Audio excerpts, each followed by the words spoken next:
I've been a jewelry designer since I think over 15 years. I say 15 years for a while, so probably it's about 20 years. I was in traditional jewelry design, which means the dimensions of really small, the classic dimensions. And then because of the rhythm in that fashion industry, it really made to me no longer sense to create something that was only for a season or that was so linked to a fashion trend or anything. So I needed to reinvent that. I did at that moment. I didn't know how. I didn't know what to do exactly. But it was by starting more active in architecture in the work with my partner with Dema that I saw the woods and the materials and the stones, all materials that I was never allowed or able to use in traditional jewelry. So I thought, how am I going to bridge those worlds? Because I really wanted to do. And Benoit said to me, go for tables. Ask, go and design a table. But it was no, was not my thing. Absolutely not. And so at a certain moment, I started to play with the materials, with the hand machines, and checking new techniques, learning new things. I had scars all over my arms that are slowly disappearing now. And at a certain moment, I had a bead that was like this size, and a few weeks later, I had one that was bigger, and so it was very difficult. I didn't know exactly. I wanted to go and make bigger pieces, but how big? What is a bigger jewelry? Because it's like that. And I made one that was really like that size, which was already bigger.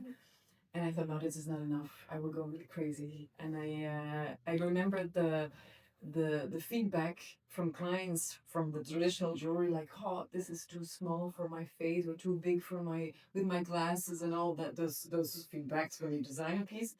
And now it's really the joke. It's too heavy for your ears. It's too big for the face or whatever. It's for the wall. It's for your home. So it's a funny smile to those feedbacks that I used to have, and it's much more with a feeling of timelessness.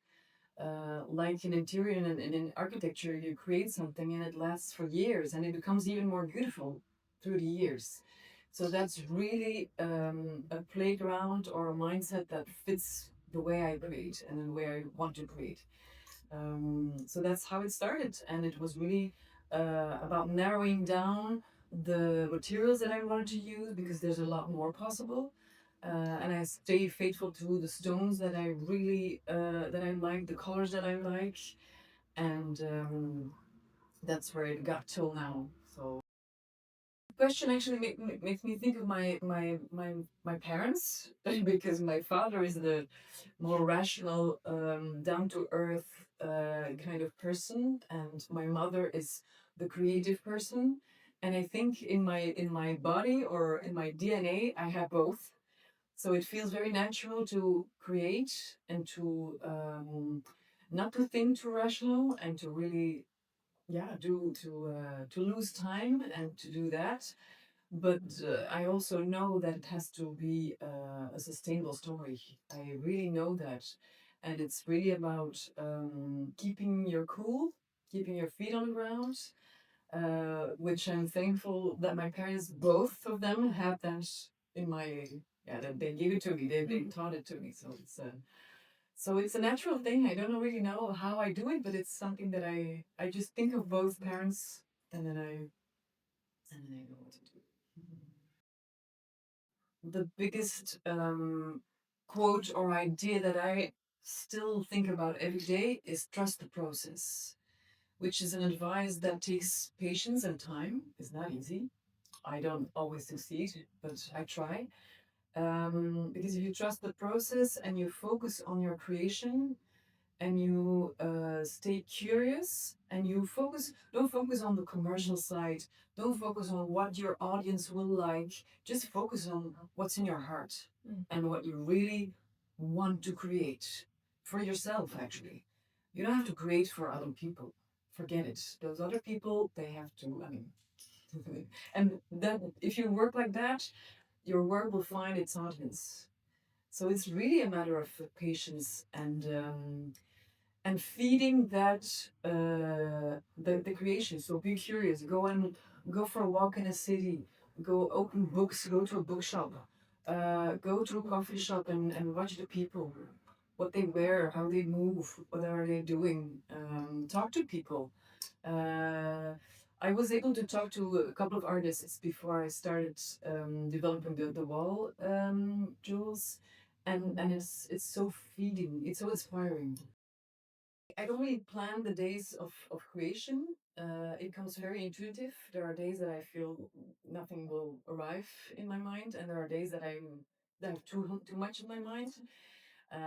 For example, a couple of weeks I had to help my daughter in her history class. It was about the old Egypt, and we were talking about the Nile, and then went to Cleopatra, and I was looking on the internet to find some pictures of Cleopatra, and she was stacked with jewelry, and I thought, wow. So the day after I came here, and as I always do when I have an idea, I started to draw, and I make a paper version from the jewel because I'm very lucky that my partner is an architect, which means that I have large papers always around, and so at the backside of a project plan, I can draw, and so that's what I do actually. It's starting with some drawings, large papers, to really feel the dimensions, and then in the next phase, I try to see what kind of materials that I can use. I go to the atelier to test and to see what kind of techniques I can do. I check if which kind of robes, textiles that I can use. Yeah, that's where it starts. But it starts with paper. That's it always goes. It's so when I have the paper version, I really have a copy of this in paper. I take those shapes and I start with a slab of stone and I cut them. I cut it. I round up the borders in a way that I choose. If I have to round the borders and I use ropes to finish them, then I go less into detail. Then I keep them like that. Um, the metal as well is I want it to look that organic. You have to see that it's like you have hands behind the metal, no machines. Um, and as well the beads or the coloring I do by myself. So there's no machine. It's really hand work, and that's the limit that I have. If I can't do it with my own hands, then that's the limit. That's it. I have to do something else or invent another technique to do it.